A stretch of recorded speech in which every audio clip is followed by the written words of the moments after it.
All right. Screwing around.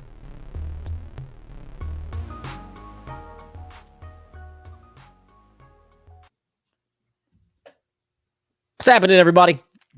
It's Thursday. I'm tired. I'm a tired man.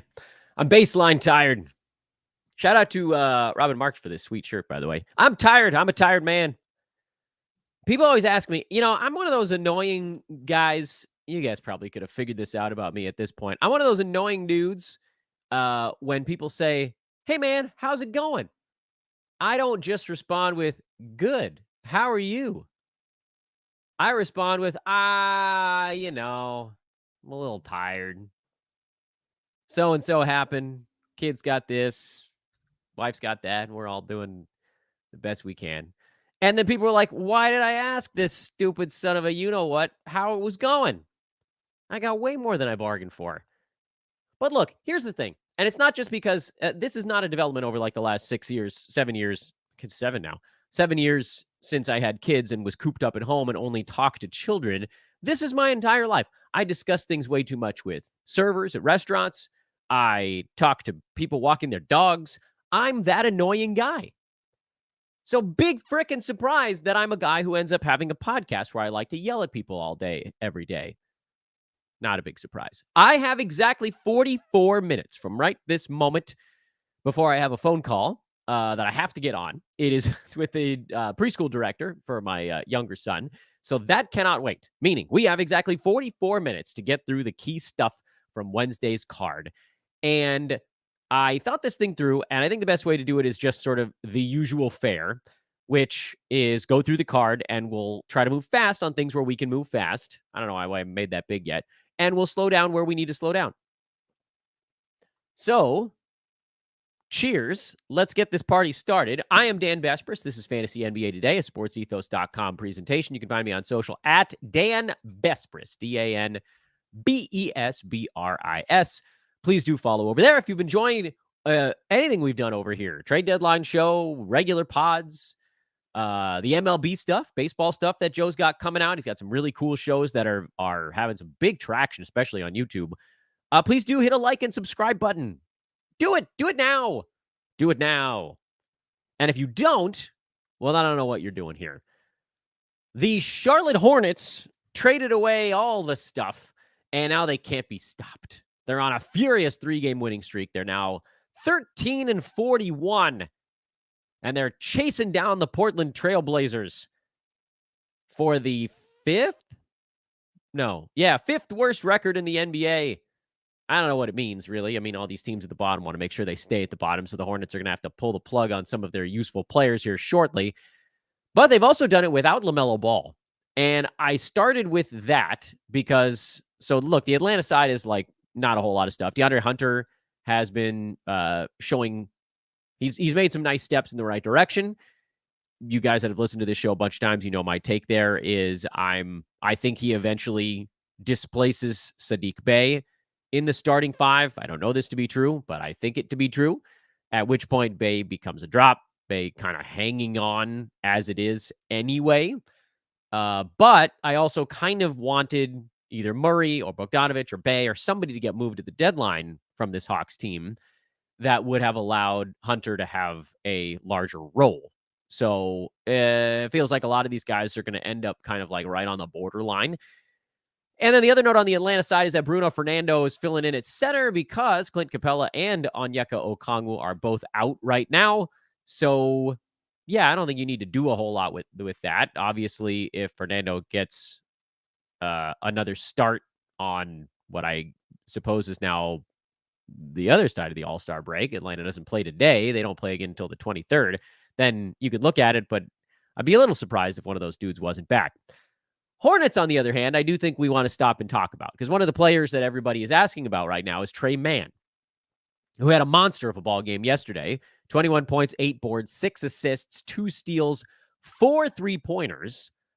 And this is the sort of big news of the day, 7 out of 13 shooting and 3 for 3 at the free throw line with only 1 turnover.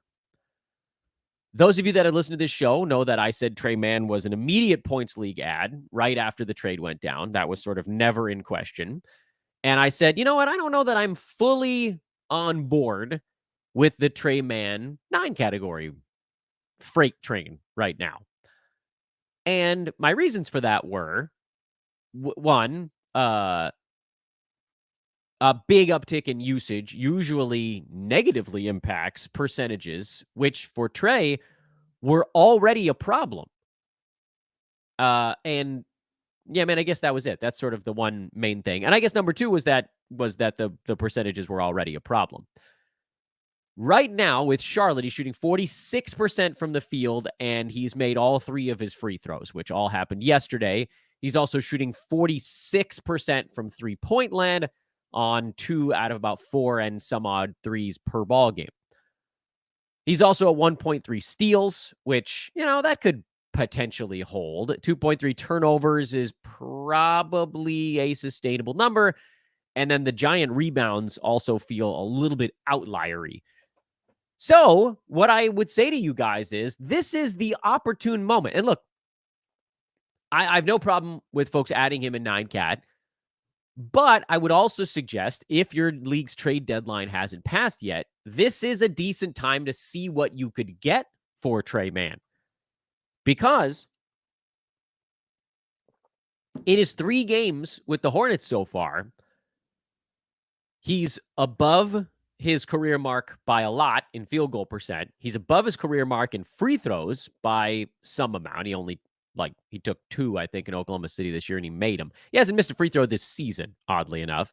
He's way out over his skis in rebounding, which for a young guy, this is a thing that's happening because, well, the team is not very good, but also because his energy level is extraordinarily high right now.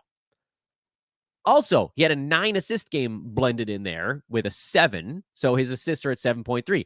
I look at these numbers for Mann, and if you're just so yes, obviously his role is very different in Charlotte than it was in Oklahoma City right now. So we can't say that there's this exact extrapolation of his per minute production in one place to his per minute production in the other. But the only things right now that are sort of on pace on the per minute side are points, which is kind of what you thought he would get to in this sort of 11 to 15 range somewhere in 30 minutes a ball game. Steals is close, a little bit on the high side. And three-pointers. 2 3-pointers a game is very sustainable for him.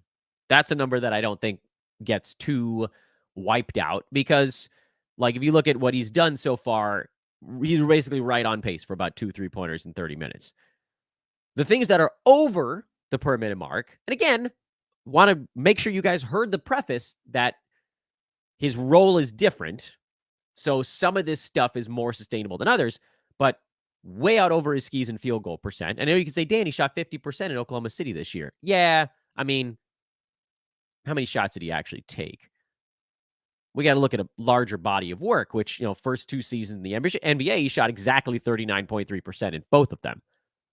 Do we think that there was basically a 7 percentage point jump coming this year on a larger amount of usage? Anything's possible, but unlikely. Do we think the field goal percent went from 79, 77, 78, somewhere in that neck of the woods up to 100? Unlikely. Do we think the fact that he was on pace during forget earlier this season, Oklahoma City, because he didn't really play, but if you wanted to take that one, you could. A guy who had, throughout his young NBA career, been on pace for about 4.5 to 5 rebounds per 30 minutes, maybe even a tiny bit less, suddenly jumped to 7? Unlikely. Assists is one of the ones where I think you can sort of squint at it and say, he was only on pace for about 3 to 3.5 assists in his role in Oklahoma City. That's a number that could go up because he's the point guard now instead of not the point guard. But is it likely to double? I still think that's kind of an unsustainable number. So we're seeing some stuff from Mann, especially right after a big ball game. This is the other beauty part of it. On a sell high on a small sample size, you definitely want to do it after a big one so that people can be like, look, guys, here's what's happening so far. The question is, and I can put a poll out on social media, I have no idea what you could get back for him right now. It might be a lot, it might be a little. I just don't know. If you want to hold and see how it goes, that's fine. Because in this week in Charlotte, he's sort of in that 60 to 70 range in production. But again, He's like way out over his skis in a bunch of stuff. Boards, assists, probably steals, field goal percent, free throw percent. Like, that's a lot of stuff that we think could come back towards earth a little bit. So I got the question of why do I think he's a guaranteed win in points leagues and why am I not fully convinced in 9-cat? Those are the reasons. Does that mean he's going to be like outside the top 150 in 9-cat? No, not at all. I think he falls somewhere in between where he is right now and like 150 range, and maybe that's 100, which would still be a playable guy. And if you're punting field goal percent, then he gets a bump up. And if you're punting probably free throw percent, I'm guessing as this levels off, that probably is a little bump, not quite as significant. So yeah, I mean, okay, but I have to do this podcast as if people are playing all 9 categories. And I can try to add all these little qualifiers to it, but how much good is that going to do you? Anyway, that's why I stand where I am on that one. Grant Williams is still kind of a maybe in my book. He's also way out over his skis for this team. The small ball center minutes are good because that's going to help his rebounding. Also, this particular ball game, playing a team that missed a crap ton of shots helped his rebounding. I just can't take the plunge on Grant Williams. We know what his fantasy game is, and we know that it's limited. The Knicks are down a few bodies. That won't stop Tom Thibodeau from playing Precious Achiuwa 43 minutes. Precious is a start. Brunson is a start. Hart is a start. I know he wasn't as good in this one. Deuce McBride, no. Burks, no. Jericho Sims, 39 minutes and still somehow a no. Hopefully Isaiah Hartenstein's back for their next ball game. And then Bojan Bogdanovic, who was out for this one, is what did I call him? A temp hold? He's a temp hold until someone else shows back. Like Dante DiVincenzo being out, Bojan Bogdanovic probably would have had fantasy value in this game had he been healthy enough to play in it. But again, like we're talking about for how long? It all seems very short-lived. They'll play again in Philadelphia on the other side of the All-Star break, and I don't know who's going to be back, but my guess is that I'm not going to be super interested in Bojan. Over on the Orlando side, Wendell Carter Jr. left this game early, but he's already sounds like he's okay. So, whatever. Like, I was already super down on him. He's a points league only kind of guy, and nothing changes there. Jonathan Isaac actually got 14.5 minutes on the second half of a back-to-back, which I guess is a good sign as they very slowly bring him along. I'll say the same thing again. Not an add-in head-to-head. I've stashed him on my roto bench in a few spots where I'm not falling too far behind the games cap, and I just want to see, like, how many minutes does Jonathan Isaac get the next time the Orlando Magic don't have a back-to-back? Which, by the way, is in Cleveland right out of the All-Star break, and then they have another back-to-back again. But, I mean, look, if Jonathan Isaac starts playing 24 minutes ball game, we're going to want to be there. Miami got a nice streamer game out of Duncan Robinson. That one we kind of knew was coming. Haywood Highsmith and Jaime Jaquez each also had pretty good streamer games off the bench. With everybody out for this team right now, Duncan Robinson is the safe one. I said Kevin Love would be sort of a long shot for big man stats, and then he stunk. Oh, well. Jaquez could maybe get back around to value. He'd be my second choice behind Duncan Robinson if we wanted to take that path. Miami only has one game from now until the following Monday. Not a good stream team for head-to-head. If you wanted to try to get one more game out of Duncan Robinson, that would be next Friday in New Orleans. That's about as far as you go there. How about Buddy Hield right now, though? Holy smokes. So the Sixers are pretty easy to handicap at the moment. They'll likely get DeAnthony Melton back on the other side of the All-Star break, but he'll be brought along kind of slowly, so I don't think there's a big impact coming immediately. Tobias Harris playing will impact all these other guys, but Buddy Hield's been, frankly, ridiculous since the trade to Philadelphia. He's a second rounder in his handful of games with his new team, and he's doing it on a lot of unsustainable stuff. He's shooting, like 53, 52% on the other side of this deal, or on this trade. This is juicy.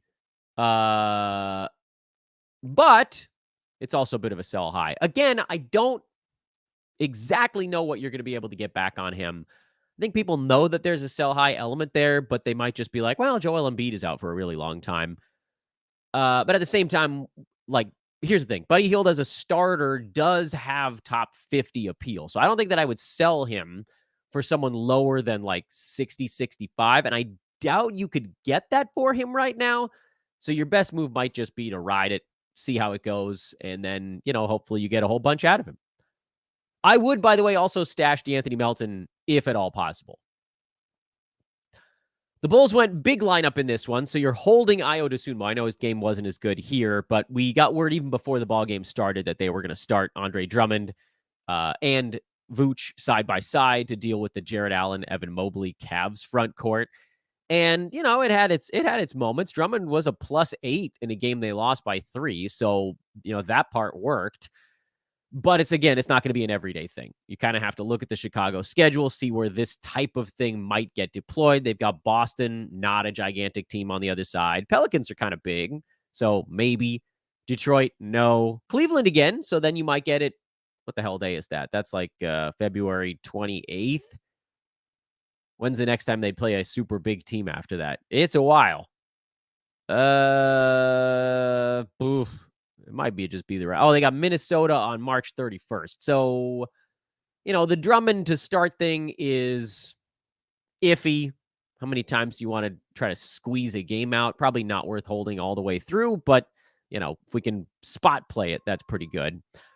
For Cleveland, I think we can officially, I think we had already done that, but Caris LeVert, droppable. Max Strus, in that same general idea. Every time I call him a drop, he ends up having a good ball game the next time around. Strus is going to sit right on that borderline the rest of the way. So there really isn't a right or wrong call on him. If you play him every day, it'll be fine. It won't be exciting. If you drop him, you probably won't feel like you're missing all that much. Let's keep going here because, again, I'm on a timer today. I got 28 minutes. Indiana lost Aaron Nesmith to a... There's they originally thought knee, then it was shin. I think it was on a missed dunk attempt. Miles Turner was out, and Jalen Smith was out, so there was an Isaiah Jackson mega sighting in this ball game, and that was cool. Now, if that happens again, obviously we know what to do. It also meant that there was more once Nesmith went down for Doug McDermott, for Andrew Nembhard, for Obi Toppin. I'm not taking the plunge on any of those three guys. I am, however, holding on to Nesmith because he's been very good, and I'm hoping we see him on the other side of the break. Sadness takes over Dan's brain here as Kelly Olynyk leaves after 7 minutes in this Indy-Toronto game. I mean, look, we didn't know for sure if he was going to have fantasy value anyway, so I can't in good conscience tell you guys that you have to hang on through injury to Olynyk. The advantage, of course, is that you've got the All-Star break. So if he's back on the other side of it, they actually have a back-to-back the first 2 days after the break. So head-to-head, that would make a lot of sense. Roto, maybe we get some more information on him. But again, back injuries are weird. I don't know how long he's going to be out. I do still want to see what his job is going to be with this team. We don't know. And he put up giant numbers in limited minutes in his first 2 games before this injury. Meantime, Jakob Poeltl gets sort of unfettered run at the center position. That's good for him. Gary Trent was playable. I thought he was a drop after the last one. I might readjust Trent to kind of we still need a little bit more information to make the final call there. Bruce Brown, I feel much more comfortable saying is a safe drop. RJ Barrett is a sell guy anytime he has a bigger line. Quickly, he'll be fine. But yeah, I mean, what a sad thing. We lost our Kelly Olynyk. Not that, again, I didn't think there was a guarantee that he was going to be a monster. I just kind of wanted to see what was going to happen here. And so that plan gets derailed. Boston got blown out by 50, Boston blew out Brooklyn by 50. Just throw everything out on the Brooklyn side. Dennis Schroder got the start, but he only played 18 minutes. So I know everybody wants to make a move after a game like this, but just don't. So hold them. Cam Johnson came back on a minutes cap. He played 18 minutes. He's a hold. Yeah, just a bad ball game. And then Kristaps Porzingis left this game early, but it was also out of hand, and it sounds like he'll probably be fine for Boston when they come back. And that will be in Chicago on the 22nd. Houston lost to the zombie Grizzlies. It's kind of the zombie Rockets a little bit. Most of their guys, I guess. Amen Thompson is a great fill-in for Freddie VanVleet. Dillon Brooks, I know it hurts, and he shot horribly in this game, but he's also a solid fill-in for Freddie VanVleet. You got two guys that jumped over the cut line with Freddie going down, and that's the story in Houston right now. For Memphis, the story is extremely confusing. They're in this sort of like everybody gets 24 mode, other than Vince Williams, who played 34 minutes. Even JJJ, well, he had foul trouble, but normally he's in the 30s. Even he only had 28 minutes in this ball game.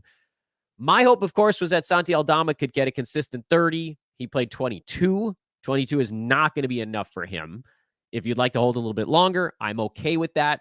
But he is trending down in my mind because, honestly, I thought the job was just going to sort of be safely his here. And it seems like the Grizzlies are more interested in just sort of giving everybody a little bit of run.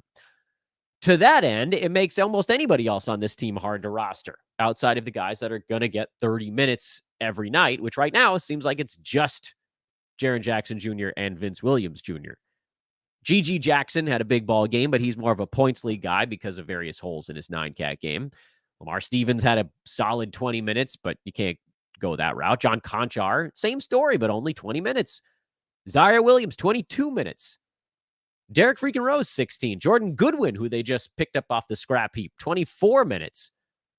Keep an eye on Goodwin. Keep an eye on Aldama. Keep an eye on Kennard, who played 29.5 minutes, and he was a play yesterday, but might get the back-to-back off. His minutes had also been fluctuating a lot, and it doesn't seem like his body can pretty consistently handle 30 minutes. And it's possible that while we were hoping the Grizzlies would be sort of a silly season gold mine, they might just be silly season chaos. We don't have to pick up a guy on a team just because they're in silly season mode. We don't have to do it. And that may end up being what happens here with the Grizz. So just watch it all. They've got another game tonight, and it'll be rotations of whoever again. Denny Avdia, 43 and 15. I mean, we knew the fact, once we saw Daniel Gafford gone and Avdia start to log some center minutes, we knew things were better. But boy, I don't think any of us thought it was going to be this level of better. It's a sell moment, obviously, when after a guy puts up a giant line like this. But overall, I just like trying to feel what the world feels about him. Not the world, the fantasy world. I don't think people believe this is sustainable, and it isn't, which means it would be hard to sell high.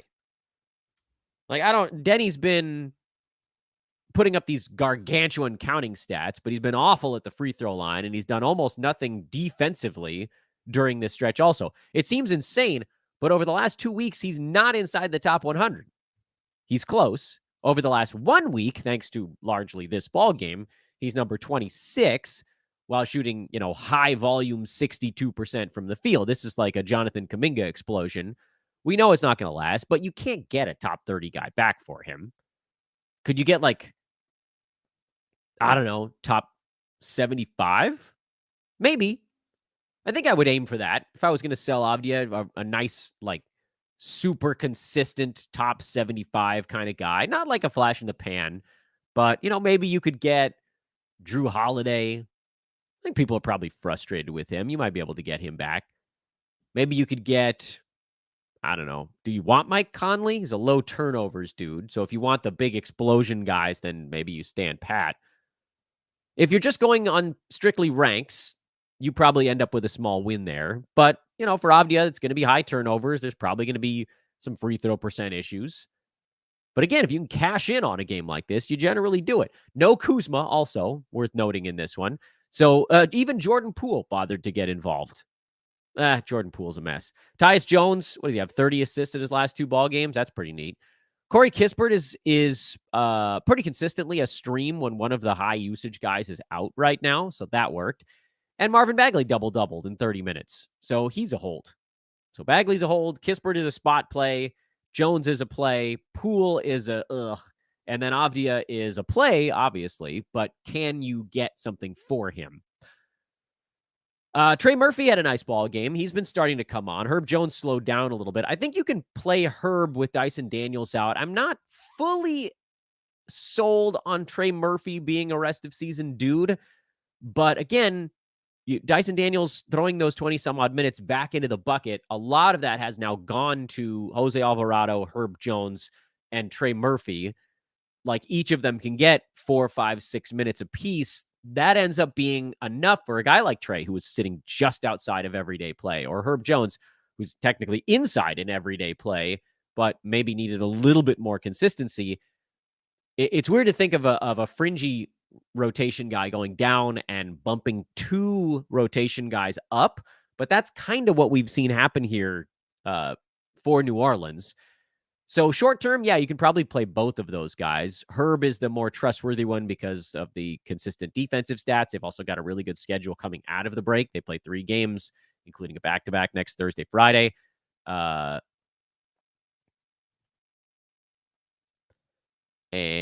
that's where I sit on those dudes. Spurs got blown out. Wembanyama did some fun stuff. I got nothing on the Spurs. For Dallas, Derek Lively came back. Maxi Kleba sat it out. Daniel Gafford still got the start. He had 10 and 10 with a block. Gafford's the guy you likely want there. I would say hold both of them for the moment just to make sure. That's Gafford and Lively we're talking about. And then Kyrie and Luka are the other guys you're dealing with on Dallas, so we can kind of zip past that ball game. Sacramento beat kind of a half-hearted Nuggets effort. Good defense. Good defense. Kevin Huerter trending down. I had a better ball game here, sort of across the board stuff, but he needs 30 minutes. We've said that. I give him one more game. If he doesn't get 30 minutes in the next one, I probably move on. Malik Monk, flip side of that, he played 30 minutes, but he was really bad from the field. And this was kind of what I was worried about using him on the roto side. Head to head, it's like, okay, whatever. He had a bad ball game. His previous few were pretty good. I'm collecting stats, but I can't trust Monk because defensive stats are not that high. Threes are not as high as they seem. The field goal percent we always knew was going to come off this recent heater, and the turnovers are pretty high. He profiles better as kind of a punt head-to-head guy than he does a roto guy. Funny thing is, from a fantasy standpoint, I actually kind of preferred it when Huerter was getting 30 minutes and Monk wasn't. Because in 30 minutes, we knew Kevin Huerter could be a 9-cat dude. In 30 minutes, I don't know that Monk can be a 9-cat guy. We know he can be a points league dude. And so then yesterday, you could almost argue neither one of these guys was a super safe play. For Denver, no Jamal Murray and no KCP in this ball game. We'll see if they play on the other side of the All-Star break. If they do, then we don't have to worry about any of this. And so you're not making a move until you know if they're back after the All-Star break. If they're not back, Reggie Jackson, probably a fill-in level guy. And that's it. Phoenix and Detroit was a weird ball game because before the ball game even started, Isaiah Stewart punched Drew Eubanks in the hallways. The police got involved. So everybody was kind of on red alert for this game. And Devin Booker, he's John or something. Kevin Durant said he was actually Booker was yelling at him, but Devin got tossed. It is what it is. Everything will be fine by the next ball game. It's especially crummy. It's the worst thing for a games cap when a guy plays like 4 minutes, and then gets tossed or hurt, because then you used a games cap on basically a nothing ball game. But it is what it is. You just have to wince and move on. For Phoenix, since we're talking about Booker already, we'll come back to Detroit. Royce ONeal, Eric Gordon, both had an opportunity to do a bunch of stuff. But again, here's the problem. We don't know who's playing on the other side of the All-Star break. So for now, you hold the studs. You hold Nurk, who I think we always kind of knew was going to fall off a bit. He's number 89 now. Still playable, but it's been a slowing. And Grayson Allen is also a hold. But Phoenix is another team that doesn't play again until next Thursday. They have a back-to-back out of the break. Is Beal going to be gone? I mean, we know Booker's going to be back. This was an ejection, not an injury. Is Beal going to be back? We don't know. If he is, the whole exploring Royce ONeal, Eric Gordon thing feels like a lot of wasted effort. So just keep him in the back of your mind. We'll deal with this in a week, basically. Kicking the can down the road. LeBron sat out the back-to-back in altitude. which seems fair for a dude who's almost my age. I can barely get through a week where my wife is on an early rotation, and they're saying, LeBron, here, play this game, then fly to altitude and play again. He's like, nah, guys, I can't. But the other Lakers stepped up. Anthony Davis was as a behemoth. D'Lo had 16 assists. Austin Reeves had a big game, and Rui Hachimura went absolutely buck freaking wild, just picking on the Utah front court, mainly sort of this combination of, it's kind of surprising. Like, in my mind, I was like, man, Rui Hachimura must be just destroying some extraordinarily bad defensive player. But he's mostly picking on, like, Markkanen and Collins. And then if they got switches, then life got pretty easy for him. But Rui, huge ball game. He's a stream if LeBron has to miss another one, because he's the guy that tends to get the sort of big usage spike, along with Reeves and D'Lo and AD, obviously. But those guys are plays anyway. Spencer Dinwiddie, 27.5 minutes. He's playing sort of like good teammate mode right now, which is fine. It's good for his efficiency, but it's not going to be enough fantasy stuff. It does feel like he's going to get pretty consistently high minutes, at least until someone like a Gabe Vincent or a Jared Vanderbilt shows up. I don't think Cam Reddish is going to put a huge dent into him.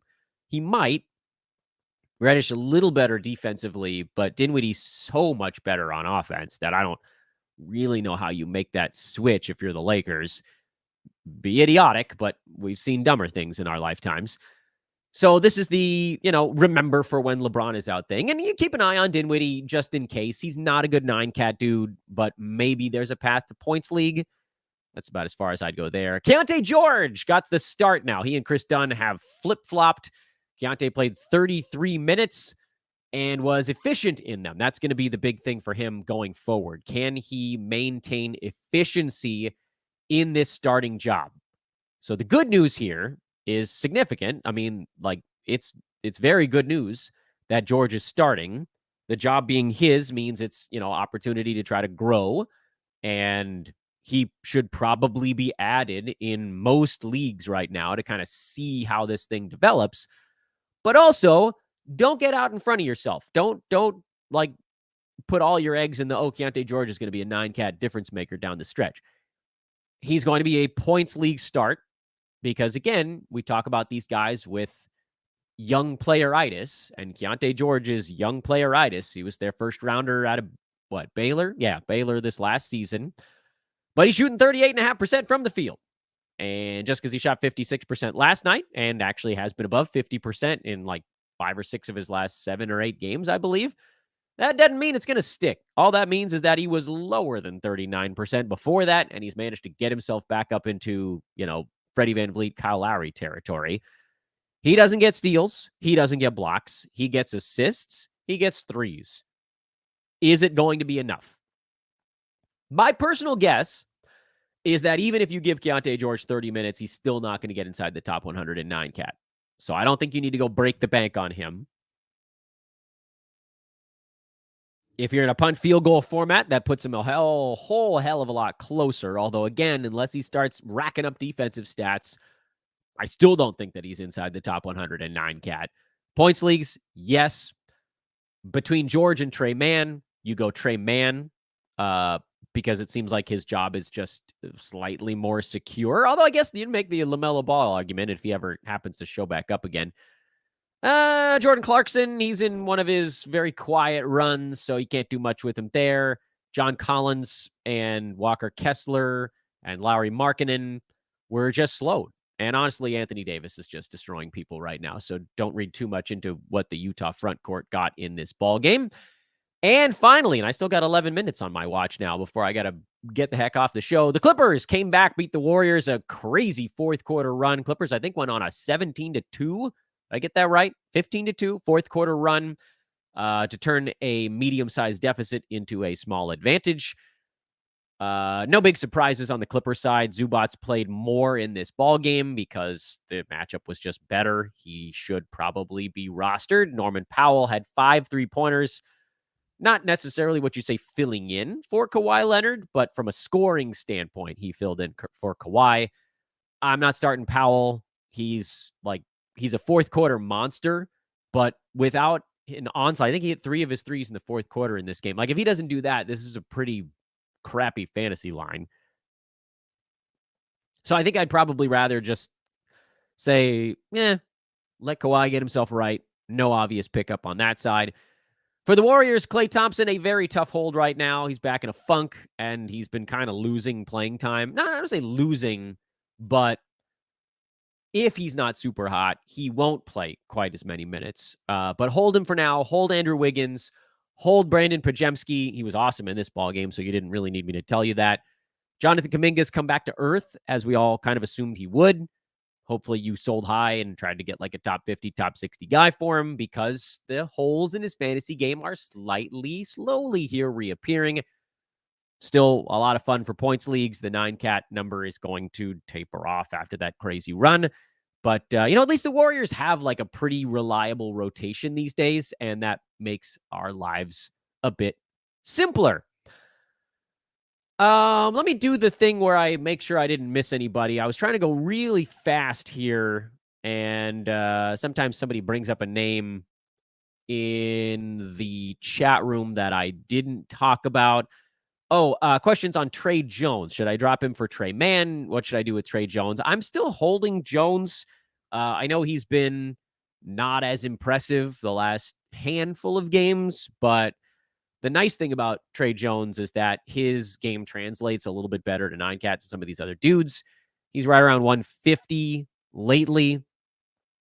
Hopefully the steals and the assists tick back up a little bit. Hopefully the field goal percent ticks back up a little bit. He always kind of profiled more as like a 100 range guy. So Tre Jones versus Tre Mann, that's so format dependent in my eyes. If you're head-to-head and you're punting field goal, it's Tre Mann. If you're head-to-head and you're punting threes, it's probably Tre Jones. If you're Roto 9-cat, it's probably Jones.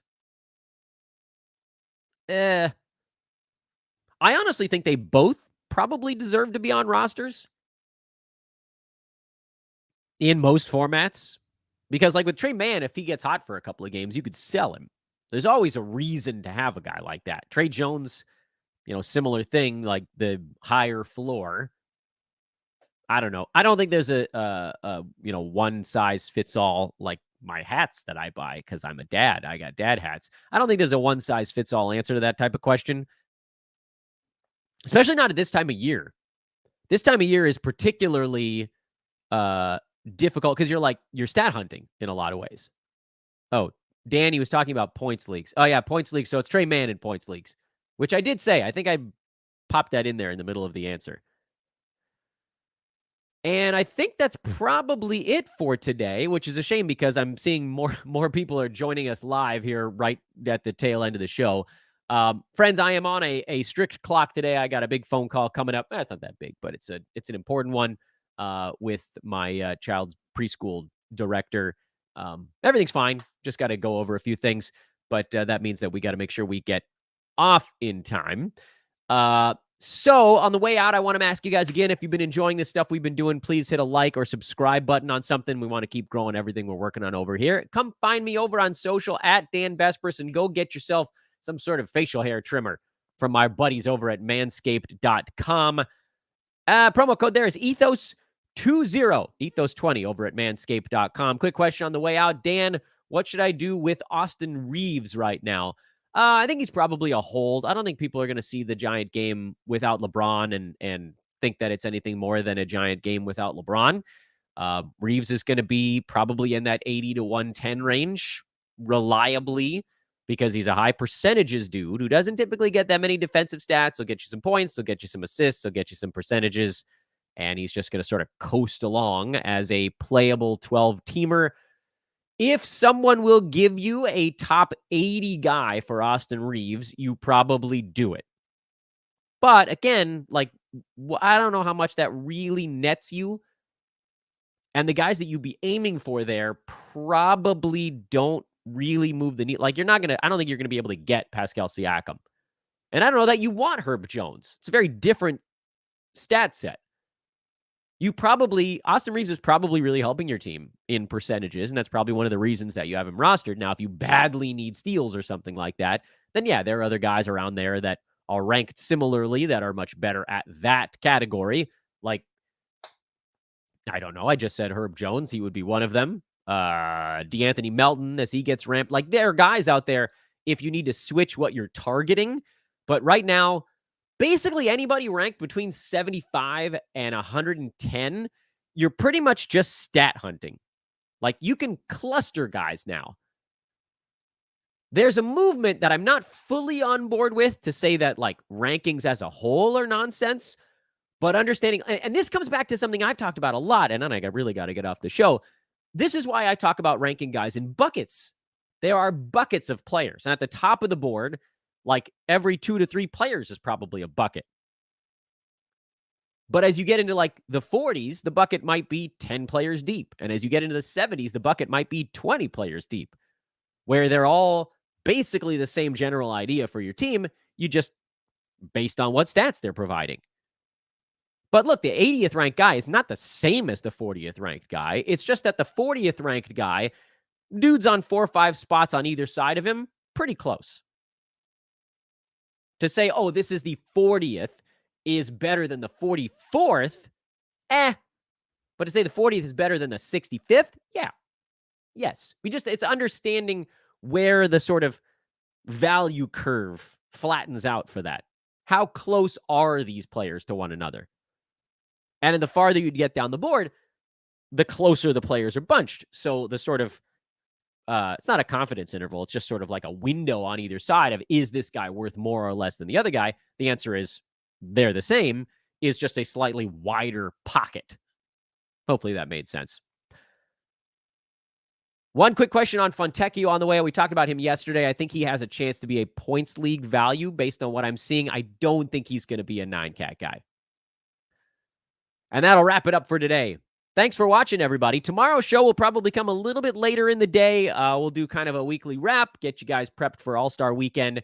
Should be a bunch of fun. We will not have shows over the weekend. I'm saving some of my show ideas for early next week because remember, we got like 3 or 4 shows at the beginning of next week with no games to talk about. I know. It sucks. But also, we all get a little bit of a deep breath. Thanks for watching, everybody, all season long to this point. I'm extremely gracious. You guys are amazing. Please click it. Please keep clicking like, share, subscribe, whatever you can do. If you have a minute to drop a 5-star review, that would also be sweet. Find me on social. I'll definitely talk to you guys plenty over there at Dan Bespris, sportsethos.com, and we'll see you over in the Discord as well. So long for now, everybody.